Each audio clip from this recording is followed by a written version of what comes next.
25 अक्टूबर 1947 भारत से एक private jet आधी रात को पाकिस्तान की तरफ जा रहा था। इस विमान के पिछले हिस्से में हीरे जवाहरात से भरे बड़े बड़े बक्से रखे थे। इन बक्सों के ठीक आगे सैकड़ों पालतू कुत्ते बैठे थे। विमान के बीच की सीटों पर जूनागढ़ रंगमंच के कुछ कलाकार थे और आगे की सीट पर भारत की एक रियासत के नवाब अपने 7 बेगमों के साथ बैठे थे। कुछ घंटों की उड़ान के बाद ये विमान कराची एयरपोर्ट पर लैंड करता है। वहां खड़े कर्मचारी विमान में ठसाठस भरे कुत्तों को देखकर हैरान रह जाते हैं। लेकिन इससे भी ज्यादा हैरानी की बात तो ये थी कि अपने पसंदीदा कुत्तों को लाने के चक्कर में नवाब अपनी 2 बीवियों को भारत में ही छोड़ आए थे। ये नवाब थे महाबत खान रसूल खान बाबी, जिन्हें इतिहास में जूनागढ़ का आखिरी नवाब भी माना जाता है। नवाब महाबत खान की कुल 9 शादियां हुई थी और वो अपनी सभी बेगमों से बहुत प्रेम करते थे। लेकिन बेगमों से भी ज्यादा प्यार उन्हें अपने कुत्तों से था। कहते हैं कि उनके पास करीब 800 कुत्ते थे। हर एक के लिए एक अलग नौकर था। ये कुत्ते एसी में रहते, मनपसंद खाना खाते और ठाठ की जिंदगी जीते थे। अगर कोई कुत्ता बीमार पड़ जाता तो उसका इलाज ब्रिटिश डॉक्टर से करवाया जाता था और अगर मर जाता तो उसे पूरे रीति रिवाज के साथ दफनाया जाता और एक दिन का राजकीय शोक भी रखा जाता था। नवाब महाबत खान ने इतिहास की सबसे मशहूर the dog wedding of Junagadh भी करवाई थी। उन्होंने अपने पसंदीदा फीमेल डॉग रोशन आरा की शादी अपने दीवान के कुत्ते बॉबी के साथ तय की। इस शादी के लिए बकायदा कार्ड छपवाए गए, बड़े बड़े बैंक्वेट तैयार किए गए, पूरे जूनागढ़ को दुल्हन की तरह सजाया गया था। इस शाही शादी में रोशन आरा और बॉबी को हाथी पर बैठाकर बारात निकाली गई। बारात में आए दूसरे कुत्तों की भी खूब आवभगत की गई।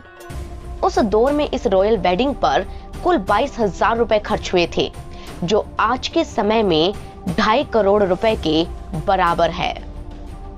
लेकिन कुत्तों की शादी पर इतना खर्चा, सोचिए क्या ठाठ वाली जिंदगी रही होगी जूनागढ़ के बाबी नवाबों की।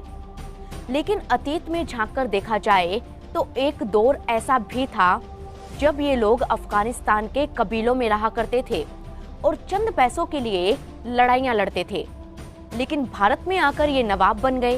पैसा, दौलत, इज्जत, शोहरत और ताकत, भारत ने उन्हें क्या कुछ नहीं दिया। लेकिन फिर भी 15 अगस्त 1947 को ठीक आजादी वाले दिन उन्होंने जूनागढ़ रियासत का विलय पाकिस्तान में कर दिया, बिना ये सोचे समझे कि पाकिस्तान में उनका क्या हश्र होगा। जूनागढ़ को पाकिस्तान में जाने से सरदार पटेल ने कैसे बचाया, ये तो हम आपको पहले ही बता चुके हैं। लेकिन भारत से गद्दारी करने के बाद नवाब का क्या हश्र हुआ, ये जानने के लिए हमें चलना होगा भारत से कोसों दूर अफगानिस्तान की तरफ, बाबी नवाबों के इतिहास में।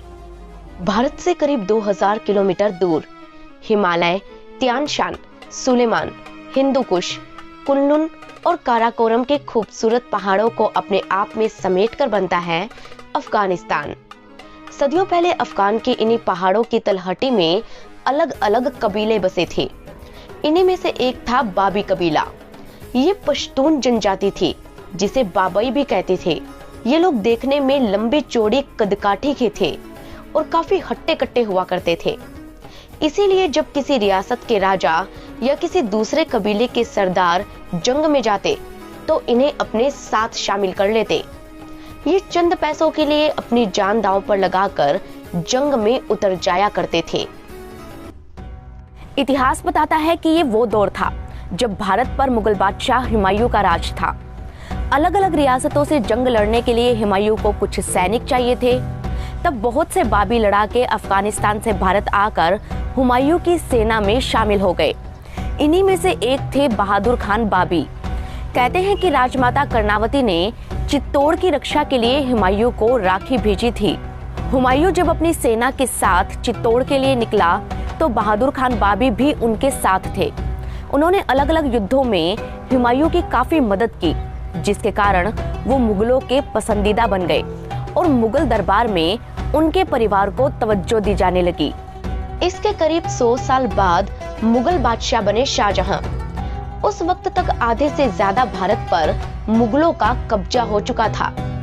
इन्हीं 100 सालों में बाबी समुदाय का रसूख भी मुगल दरबार में काफी बढ़ गया था। ये शाहजहां के वफादार थे, इसीलिए शाहजहां ने काठियावाड़ समेत पूरा गुजरात इन्हें संभालने के लिए दे दिया। इनके रहते मुगलों को गुजरात को लेकर कभी कोई परेशानी नहीं हुई। औरंगजेब के समय ये और भी ताकतवर हो गए। ये वो दौर था जब गुजरात सूबे के बड़े बड़े ओहदों पर बाबी समुदाय के लोग नियुक्त थे। साल 1707 में मुगल बादशाह औरंगजेब का निधन हो गया, लेकिन औरंगजेब ने जीते जी जो जुल्म लोगों पर ढाए थे, उसके कारण मुगल साम्राज्य का पतन होने लगा। अलग अलग रियासतों के राजाओं ने अपने आप को आजाद घोषित कर लिया। ऐसा ही कुछ गुजरात में भी हुआ। यहाँ पर अलग अलग प्रांतों के जितने भी सूबेदार थे, उन्होंने अपने प्रांत को आजाद रियासत और खुद को राजा घोषित कर लिया। हालात ऐसे हो गए कि हर एक गांव एक अलग देश बन गया और हर सूबेदार एक नया राजा। उस दौर में सौराष्ट्र का ये इलाका वाकई 100 अलग अलग राष्ट्रों में बंट गया था। जूनागढ़ से अहमदाबाद जाने के लिए ही आपको 60 से 65 राज्य पार करने पड़ते थे। इस राजनीतिक उठापटक का फायदा उठाकर बाबियों ने भी जूनागढ़, बालासिनोर और राधनपुर पर अपनी हुकूमत कायम कर ली। इस तरह से कभी कबीले में रहने वाले बाबी लोग अब 3 राज्यों के नवाब बन गए। 3000 स्क्वायर मील में फैला जूनागढ़ उस दौर में गुजरात की सबसे बड़ी रियासतों में से एक था। जूनागढ़ कितना महत्वपूर्ण था, इसका अंदाजा आपको थोड़ा और पीछे जाने से हो जाएगा। कहते हैं कि जूनागढ़ का असल इतिहास 2000 साल पुराना है। यहाँ का गिरनार पर्वत हिंदू, जैन और बौद्ध तीनों धर्मों में पवित्र माना गया है। सम्राट अशोक के शिलालेखों से पता चलता है कि मौर्य काल में गिरनार पर्वत बौद्ध धर्म का प्रमुख केंद्र था। 9वीं सदी में यहाँ पर चूड़ासामा राजपूतों का शासन हो गया, जिन्होंने गिरनार पर्वत के प्रवेश द्वार पर ऊपरकोट किला बनवाया। ऊपरकोट किले के नाम पर ही इस शहर का नाम जूनागढ़ पड़ा। जूनागढ़ यानी कि पुराना किला। यहाँ प्राचीन सोमनाथ मंदिर था और उत्तर में द्वारिका नगरी। जूनागढ़ अरब सागर के किनारे बसा था। जूनागढ़ के पास वेरावल और दीव जैसे पोर्ट थे। इस वजह से ये इलाका समुद्री व्यापार के लिए काफी महत्वपूर्ण था। इतिहास बताता है कि 15वीं सदी तक यहाँ चूड़ासामा राजपूतों का ही राज था। साल 1450 में जूनागढ़ के राजा बने मंडलिक चूड़ासामा। लेकिन तब दुनिया जूनागढ़ को जानती थी भक्त नरसिंह मेहता के नाम से। ये वही नरसिंह मेहता थे जिनकी बेटी नानीबाई का भात भरने खुद भगवान कृष्ण को आना पड़ा। नरसिंह मेहता जूनागढ़ के ही थे और अपनी भक्ति के कारण दुनिया भर में मशहूर थे। सुख, समृद्धि, संपन्नता और भक्ति, जूनागढ़ में सब कुछ था। इसलिए आसपास के राजाओं की नजर भी इस रियासत पर हो गई। तब गुजरात से जूनागढ़ अलग था और गुजरात सल्तनत के महमूद बेगड़ा ने साल 1450 में यहाँ आक्रमण करके इसे जीत लिया। लेकिन उस दौर में पुर्तगाली भी यहाँ आ चुके थे। उन्होंने दीव का इलाका अपने कब्जे में ले लिया और व्यापार करने लगे। महमूद बेगड़ा और पुर्तगालियों में इस कारण कई बार लड़ाइयाँ भी हुई। पुर्तगालियों को हराने के लिए बेगड़ा ने मिस्र के राजाओं से दोस्ती की और वहाँ से बड़ी बड़ी तोपें खरीद कर लाए। ये तोपें आज भी जूनागढ़ में रखी हैं। लेकिन इन तोपों को खरीदने के बावजूद भी वो पुर्तगालियों को हरा ना सके और दीव पर पुर्तगालियों का ही राज रहा। लेकिन वेरावल का पोर्ट अब भी जूनागढ़ के पास था। बाबी नवाबों ने वेरावल समेत छोटे छोटे पोर्ट्स को डेवलप करवाया और समुद्री व्यापार शुरू कर दिया।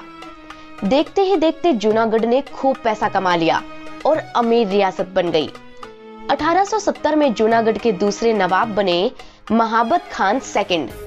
कहते हैं कि उन्होंने जूनागढ़ में स्कूल और सड़कें बनवाई और यहाँ बहुत विकास किया।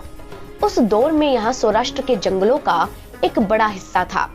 जूनागढ़ के इन जंगलों को गिर के जंगल कहा जाता था और यहाँ पर बड़े बड़े एशियाटिक लायन पाए जाते थे। जंगलों के घटने और लगातार शिकार के कारण गिर के शेर घटते जा रहे थे। इन्हें बचाने के लिए उन्होंने ये नियम बनाया कि कोई भी बिना परमिशन के इन शेरों का शिकार नहीं कर सकता।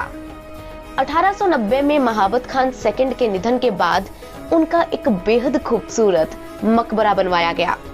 ये मकबरा आज भी देश के सबसे खूबसूरत मकबरों में से एक माना जाता है।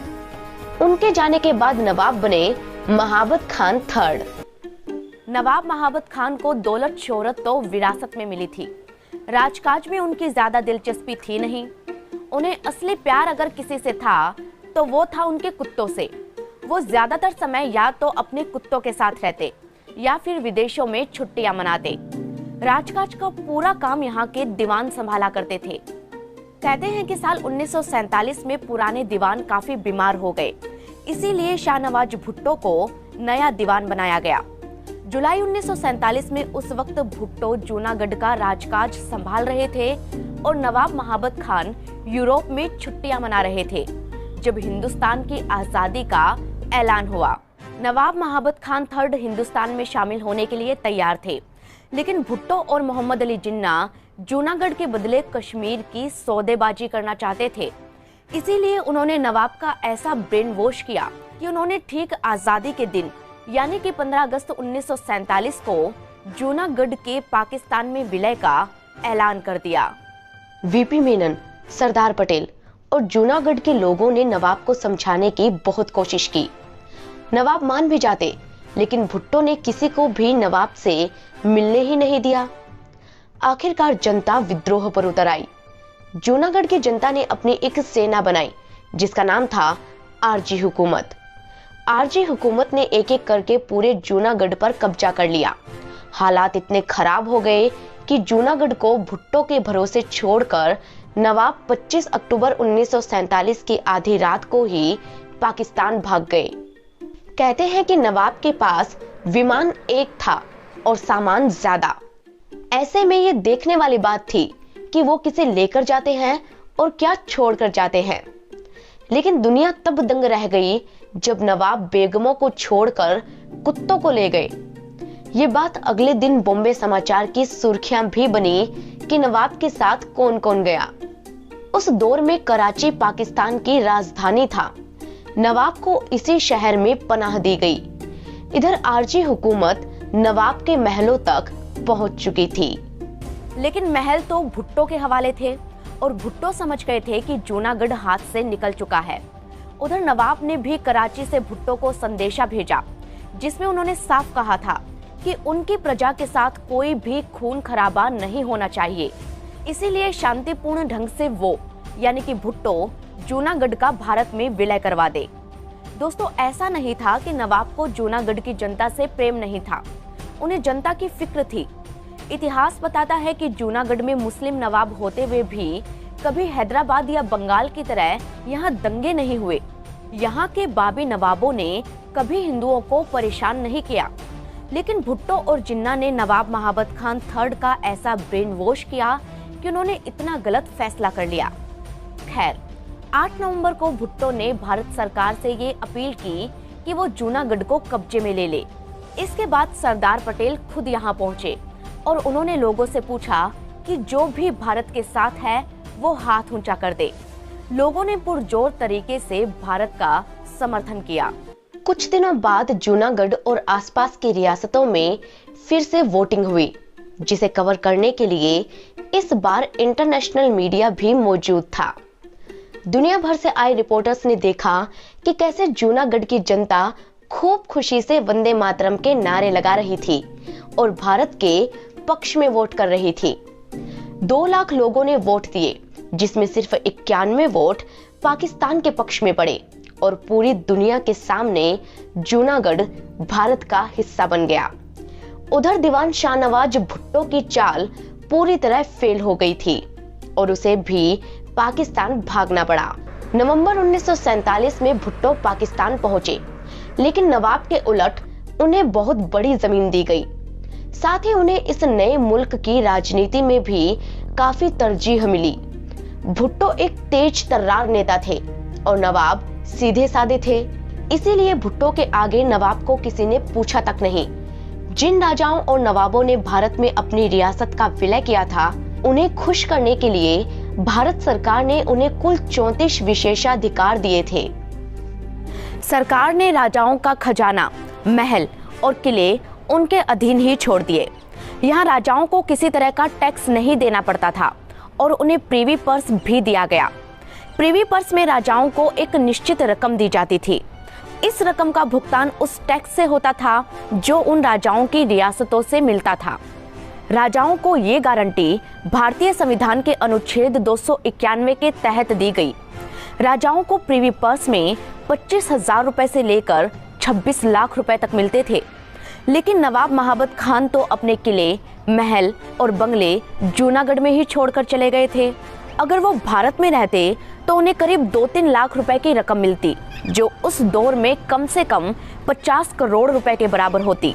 लेकिन पाकिस्तान में जाकर ना उनके पास महल बचे ना किले। बहुत थोड़ी सी रकम उन्हें प्रीवी पर्स के तौर पर जरूर मिलती थी। 1959 में नवाब महाबत खान ने आखिरी सांस ली। उनके जाने के बाद उनके बेटे जूनागढ़ के नवाब बने। वो नवाब जिसके पास कोई रियासत ही नहीं थी। उधर दीवान शाहनवाज भुट्टो के बेटे जुल्फिकार अली भुट्टो बने पाकिस्तान के प्रधानमंत्री। यानी कि असली सत्ता तो दीवान के बेटे के हाथों में थी। ये साल था 1972 का, जब इंदिरा गांधी भारत की प्रधानमंत्री थी। इंदिरा ने संसद में बिल पेश किया और प्रीवी पर्स को हमेशा हमेशा के लिए खत्म कर दिया। उनके इस फैसले को जनता का खूब समर्थन भी मिला और उनकी छवि गरीबों की हितैषी वाली नेता के तौर पर उभर कर आई। इंदिरा गांधी ही थी जिन्होंने पाकिस्तान के 2 फाड़ करके ईस्ट पाकिस्तान को बांग्लादेश बना दिया था। इसी वजह से जुल्फिकार की काफी थू-थू हो रही थी। उन्हें लगा कि अगर वो भी प्रीवी पर्स को खत्म कर देते हैं तो लोग उन्हें भी गरीबों का मसीहा समझेंगे और उनका ध्यान बांग्लादेश वाली हार से भी हट जाएगा। इसीलिए उन्होंने भी इंदिरा गांधी की देखा देखी प्रीवी पर्स को खत्म करने के लिए ऑर्डिनेंस पेश किया। यानी कि अब वो उसी रियासत के नवाब का खर्चा पानी बंद करने वाले थे जिस रियासत के कभी उनके पिता दीवान रहे थे। लेकिन जुल्फिकार और इंदिरा के फैसले में काफी फर्क था। ऐसा इसलिए क्योंकि भारत 200 से भी ज्यादा रियासतों के राजाओं को प्रीवी पर्स दे रहा था, लेकिन पाकिस्तान को तो महज 9 रियासतों को ही प्रीवी पर्स देना था। फिर भी जनता की नजरों में हीरो बनने के लिए जुल्फिकार ने ये कदम उठाया।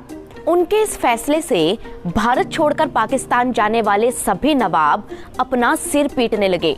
भुट्टो के इस फैसले का नवाबों ने काफी विरोध किया। कई नवाब डिप्रेशन में चले गए। उनके बयान अखबारों की सुर्खियां बनने लगे। कुछ नवाबों ने कहा कि पाकिस्तान बनाते वक्त उन्होंने मुल्क के लिए अपने खजाने खोल दिए थे और अब सरकार है कि उनसे इतना बुरा बर्ताव कर रही है। उन्हें अगर इस बात का पता होता कि पाकिस्तान में उनके साथ इस तरह का व्यवहार होगा तो वो कभी भारत छोड़कर नहीं आते। नवाबों के काफी रोने पीटने के बाद जाकर जुल्फिकार अली भुट्टो ने उन्हें पेंशन देना स्वीकार किया, लेकिन ये पेंशन भी काफी कम थी। अब हालात ये थे कि पाकिस्तान में शामिल हुई रियासतों के राजाओं की कोई पहचान ही नहीं बची थी। वहीं दीवान शाहनवाज भुट्टो के बेटे जुल्फिकार के बाद उनकी पोती बेनजीर भुट्टो भी पाकिस्तान की प्रधानमंत्री बनी और आज बेनजीर के बेटे बिलावल भुट्टो पाकिस्तान की प्रमुख पार्टी पाकिस्तान पीपुल्स पार्टी के सुप्रीमो हैं। वो पाकिस्तान के पीएम बनने की रेस में सबसे आगे हैं और विपक्ष के प्रमुख नेता भी हैं। वहीं जूनागढ़ के नवाबों को तो खुद पाकिस्तान के लोग तक नहीं पहचानते। नवाब महाबत खान की तीसरी पीढ़ी से आने वाले नवाब मोहम्मद जहांगीर बाबी आज अपने दादा के फैसले पर अफसोस करते नहीं थकते। पाकिस्तान के एक अखबार को दिए गए इंटरव्यू में उन्होंने खुद कहा था कि जूनागढ़ हैदराबाद के बाद दूसरे नंबर का सबसे धनवान राज्य था। उनके दादा अपनी संपत्ति जूनागढ़ में ही छोड़कर पाकिस्तान चले आए थे। यहाँ तक कि उन्होंने जूनागढ़ की संपत्ति के बदले में पाकिस्तान से कोई संपत्ति भी नहीं मांगी। तब भी पाकिस्तान ने उन्हें उनके हाल पर ही छोड़ दिया। पाकिस्तान ने समय के साथ उनकी पेंशन भी नहीं बढ़ाई। आज उन्हें जो पेंशन मिलती है वो चपरासी की सैलरी से भी कम है। वहीं बिलावल भुट्टो 150 करोड़ रुपए के मालिक हैं। उनके पास दुबई में 2 लग्जरी विला हैं, 6 लग्जरी गाड़ियां हैं, करोड़ों रुपए के हथियार और घोड़े हैं और वो पाकिस्तान के सबसे अमीर सांसद है। वही बाबी नवाब तो सिर्फ नाम के ही नवाब रह गए।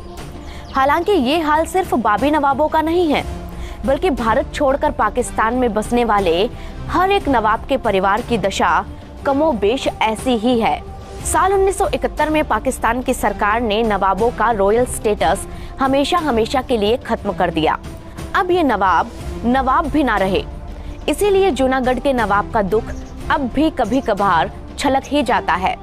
वो बताते हैं कि जूनागढ़ में विलय से पहले जिन्ना ने उनके दादा नवाब थर्ड को बड़े बड़े सपने दिखाए थे। इसीलिए वो अपनी हिंदू बहुल रियासत को पाकिस्तान में मिलाने के लिए राजी हुए थे। लेकिन पाकिस्तान में आने के बाद उनके परिवार को पूरी तरह दरकिनार कर दिया गया। आज जहां एक तरफ सिंधिया, गायकवाड़, निजाम और भारत में शामिल होने वाले अलग अलग राज घरानों और रियासतों के राजाओं के पास उनके पूर्वजों के महल और किले तो हैं ही, साथ ही वे भारत की राजनीति में भी महत्वपूर्ण स्थान रखते हैं। वहीं दूसरी तरफ पाकिस्तान जाने वाले नवाबों और निजामों की उनके अपने ही देश में ना कोई पूछ है, ना कोई कद्र। लेकिन अब ये लोग कर भी क्या सकते हैं? ठगा हुआ सा महसूस करने के अलावा इनके पास कोई चारा ही नहीं है। कहते हैं कि नवाब महाबत खान थर्ड ने गिर के शेर और मोरों को बचाने के लिए काफी प्रयास किए थे। जूनागढ़ की जनता की फिक्र भी उन्हें थी, लेकिन समझदारी में अनाड़ी होने के कारण उन्होंने इतना गलत फैसला ले लिया। यही कारण है कि आज उनके परिवार के लोग अपमान का घूंट पीकर पाकिस्तान में बैठे हैं। वो कभी जूनागढ़ को पाकिस्तान का हिस्सा बताते हैं तो कभी अपने मुल्क पाकिस्तान को कोसते हैं। लेकिन हकीकत तो ये है कि अब दोष मढ़ने के अलावा इन बाबी नवाबों के पास कुछ और बचा ही नहीं है। दोस्तों, भारत के बंटवारे के दौरान बहुत सी रियासतों के राजाओं और नवाबों ने अपना दोगलापन दिखाया। वो अपने फायदे के लिए जनता की मर्जी को ताक पर रखते गए। हैदराबाद के निजाम और भोपाल के नवाब ने भी भरसक ये कोशिश की कि वो अपनी रियासतों का विलय पाकिस्तान में करवाएं। भोपाल के नवाब हमीदुल्ला खान तो पाकिस्तान का प्रधानमंत्री बनने का ख्वाब देखकर कराची तक जा पहुंचे थे, लेकिन ना उन्हें पीएम का पद मिला और ना ही उनकी रियासत पाकिस्तान में मिल सकी। जिन नवाबों ने अपने लोगों को, अपने ही देश को ठगने की कोशिश की, आखिरकार वो खुद पाकिस्तान से ठगे गए। खैर, जूनागढ़ के भारत में विलय और उसके बाद की कहानी को हमने आपको डिटेल में समझा दिया है। दोस्तों, उम्मीद है कि ये स्टोरी आपको जरूर पसंद आई होगी। इस वीडियो के सोर्स लिंक्स आपको डिस्क्रिप्शन में मिल जाएंगे। हमसे जुड़ने या एडवर्टीजमेंट के लिए कांटेक्ट करने के लिए आप इस मेल एड्रेस पर मेल कर दें। साथ ही कमेंट सेक्शन में हमें ये बताना ना भूलें कि आप हमें कहां से देख रहे हैं और ये कहानी आपको कैसे लगी और अगला वीडियो किस टॉपिक पर देखना चाहते हैं। साथ ही चैनल को जरूर से सब्सक्राइब करते जाइएगा। हम मिलेंगे आपको अगली दिलचस्प कहानी के साथ। तब तक के लिए धन्यवाद।